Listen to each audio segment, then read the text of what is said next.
Now everyone, Moro needs to be animated. It's the only way to fix these latest chapters. It's our only hope. Hey folks, MasakoX here. Now, do forgive me for my rather melodramatic introduction, but the facts and figures are accurate. The Moro arc needs to be animated. Why? Well, for starters, the guy who is drawing it is clearly itching for this to be so, and also probably has information regarding Super's future because he is in the depths of the Dragon Room, the creative place where everything is being formed for Dragon Ball's future. And also, Toyotaro is in contact with Toriyama regularly as the manga develops. Needless to say, the way the manga has been composited and framed bears the hallmarks of spectacular, potentially, animated visuals, should they become a thing.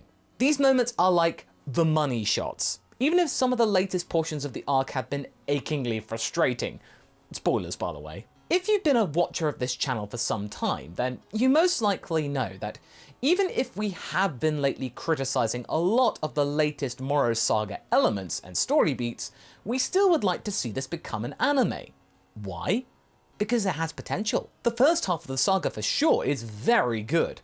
All of the sinister actions of Moro, the design of Moro, of course up until 7-3 was eaten by him, and just the idea of Goku being very unsettled, almost downright scared of a villain for the first time in ages was so enticing and captivating of a prospect. Also, this is the first time in Super's run where the manga has come first, restoring the original status quo for Dragon Ball. Manga first, anime second. The anime can enhance and add to the manga, or modify things post-production which didn't work in the manga's first run. Like we just said, it's not a new thing for the manga and anime to differ in certain ways. Some elements were changed back in Z, and before, anime had to add filler because it would be shorter than it was, and therefore not be as relevant for as long. So yeah, you gotta keep it on the screen to keep it in people's minds. Right, Toei? But Z was generally closer to things that we knew from the pages of the comic. You would easily recognize key moments in the manga that were replicated in the anime, and then it got people stoked. They knew where they were going to be going. Arxists were equally stoked when they were developing fighters. If there is one thing that game does really well, it's their homework. Now, as we mentioned, Super is a very different beast, for all the wrong reasons, mostly. Both the manga and anime were totally separate, and that was, in the long run, a bad thing. It was a mess. Up until the Tournament of Power arc, Toriyama was the one calling the shots, writing a general outline for the direction of the story, where it would go, and then both Toei and Toyotaro would then separately adapt it into their own respective medias. Completely separate. As far as we know, the arrangement concerning the Moro saga is now even weirder. But how is that exactly? Well, so far, we don't have an anime to compare it to. It's actually going old school. It's also mostly Toyotaro's vision this time around, with minimal input from Toriyama. Though, judging by opinions from our more artistic-oriented friends like Anime AJ and Trev, they are starting to notice more corrections from the master himself being included in the more recent chapters, implying that Akira Toriyama himself is starting to get more involved in the direct production and development of what we see on a piece of paper. Even if it is only just tweaking certain elements like faces or poses, but why are we bringing this all up? Since the saga is coming to a close after nearly 2 years, with chapter 67 being penned to be the start of a new arc, we've had very high highs and very low lows within this certain tone. So, we would like to hypothesize how the Moro saga could be adapted into a form like an anime. What can or would most likely be changed, and what we wish Toei should add or substitute. But since when did Toei ever listen to us? The fans, who fund their bottom line and get constantly ignored for it? That's what I thought. Remember, at this point, this isn't set in stone, an anime being made. We still don't know if there is going to be an animated version at all.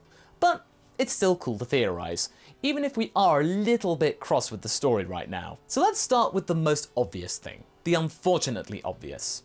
Toning down the violence. I know, I found it cool and very well drawn in the manga, but we gotta be pragmatic here. What we've seen in the manga is really not gonna fly on 9 AM on a Sunday on Japanese TV.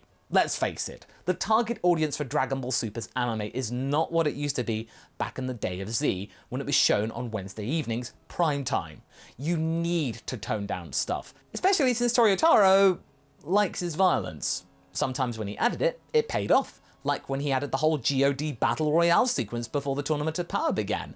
But sadly, the anime was already past this point of the story, and so it couldn't be brought into that, a more family-friendly version. I mean, you could tone it down easily, that's not a problem. But there is something awesome in seeing the destroyers, showing what they are made of, all amongst equally powered opponents, and also seeing them close to their full power. A pretty big rarity. The Moro arc too can be pretty graphic, as Moro himself is a particularly graphic opponent. And since the best we can hope for in an anime version is, spit, scratches, minimal amounts of blood, grazes, all that kind of stuff, the animators will have to be really clever to really imply the damage instead of showing it. They've got to be really smart. Then there is the devouring of 7-3. Voraciously so. You know what? We wouldn't be mad if they turned down that one. But still, it can be challenging. You can't disintegrate the Namekians here once they die. The story requires their bodies to stay intact. And the whole scene with the regrowing arm, that's pretty iconic and would require, I don't know, using shadows? Well, it doesn't matter what they would do. This is something we are fairly certain they will do. Now, let's come up with some wishful thinking here. Adding more meaningful filler. Wait, more filler? I know, right? What am I thinking? Meaningful and filler sound like total opposites, don't they? But credit where credit's due. The Dragon Ball Super anime has had, historically, some of the best slice-of-life episodes within the entire series that actually built upon, the relationships between the characters and gave us some of our favourite scenes, like, my personal favourite, Krillin's family time, further emboldening my opinion that he and 18 have the best relationship going, period. Now, was all of the filler good? No, of course not. Let's not mention the Potofu arc. I mean, okay, you can't win them all. You can't be perfect all the time. The Moro arc has a lot of potential for having good filler that could flesh out certain things. You can, for example, and quite easily, explore Vegeta's training on Yardrat in greater detail, show his experience with the Yardratians, and show how this pretty eccentric race managed to garner the prince's respect. That is not something that you get lightly on a whim. I mean, Kakarot still hasn't got his respect. You can show more of his trials and tribulations and his struggles to get over his pride, like he sort of did in the Time Chamber back in the day. That was pretty cool to see. You can also give us some more merest quality time with Goku, so the whole friendship thing would not feel so artificial, rushed, kind of unearned. Really sell that dynamic. Really make it so when Miris gets erased, more of an emotional event, make us feel sad. You can also use the bonus pages that Toyotaro made about Frieza's whereabouts in the anime. That was a really fun little nod to Frieza, and people would respond well to a little cameo from the Emperor, confirming that he won't be in the manga proper. You remember that bit, yeah? When he basically decided, oh, no, I'm not going to get involved with that hot mess, and show maybe a bit of his conquest in a side story. It might make a nice little respite from the main event. As always, character relationships and slice of life are needed. You can even show some of the banter between Moro's goons, have us get to know them better. Some of them have really cool designs, and we would like to know them more, instead of seeing them burnt to a crisp. Another thing they are most likely to do is change the flow of certain battles to work better animated. Look, usually the manga is better with that sort of stuff than the anime, as the latter does tend to drag since it needs to run to a certain 20-minute time frame. The manga can do what it needs to do for as long as it feels to remain snappy, and if it drags, it can be curtailed quick. But here, since the anime doesn't have to stall for time anymore because the Moro anime hasn't happened yet, you almost have a complete package in the form of a full saga to work with. You can do a lot here. This means you can trim anything. You can trim some stuff down which wasn't received well by the readers, whilst expanding other parts which were. And we feel that they are going to be doing that. As much as we like Moro, more about him later, or should I say, Moro about him later, all the stuff that happens on Earth started to drag, making up actually nearly half of the entire saga, due to Toyotaro, in our opinion, trying to draw fights like an anime, something we'd mentioned before, and not like a proper manga. Leave Toei to work on animated particulars. This is pretty apparent with certain shots, and we wouldn't mind if the encounters with our Ram Man were modified. That being said, and Haverock cannot believe we would actually be coming to this point. You can actually expand the fight between Majin Buu and Moro. Remember that? It was something pretty refreshing. The anime team would have time to make it more cinematic and dynamic. We think that this is all very likely to happen. Now, another wish from us, and it's a biggie. Make the Cell Saga references less apparent. Dragon Ball, especially since Z, as a whole franchise, is no stranger to recycling some ideas in later iterations. Toriyama's doing that all the time with Dragon Ball Online these days, rehashing it into Xenoverse, Heroes, what have you.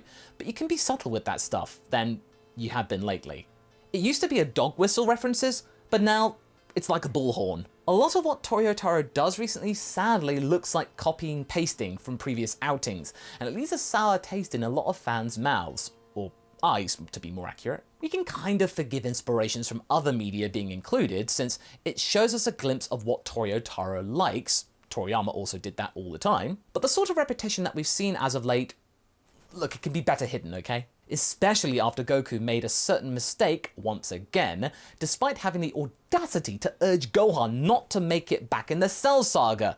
Oh, the irony. That and certain story beats that really take away from more unique aspects of Moro, painting him as a perfect Cell clone, which is really sad, since those guys have different story beats around them and their main gimmick is different. Cell was designed to be the ultimate fighter, and he craves a good fight. He also believes that he is the ultimate being, but it's just something he believes, something he inherited from King Cold. He is basically delusional. He also sees the value of training though, but to some extent, he plays fair as well.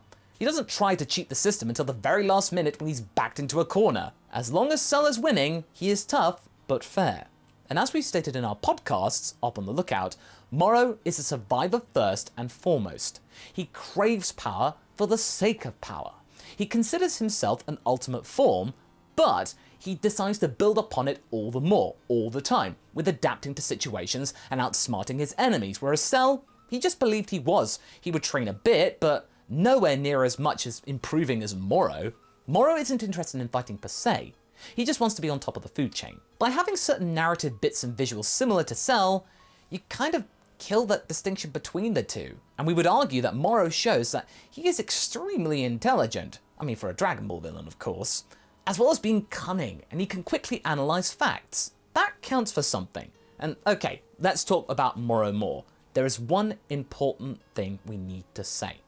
Keep the goat face. Some people didn't like it, sure, but I think most of us can agree that part of Moro's unique character was the fact that for a Dragon Ball villain, he looked very different. Yeah, you don't have to like it, that's fine, but at least you remember it. He might have been most enjoyable in his old man Ram form, but in general, we do not oppose any of his more animalistic forms. And then, to add to the Cell Saga related injury that we've just discussed, he got changed into another character with the same facial features as Cell, Piccolo, Hit, Silas, many others. It's generic. And I know that this face might not have been your classic Dragon Ball villain, but it's what made it cool. I mean, just look at this amazing redesign from our artist friend Trev.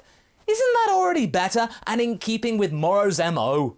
I know this point is very wishful thinking, but things like that happened when characters had anime manga specific forms that differed, made them unique.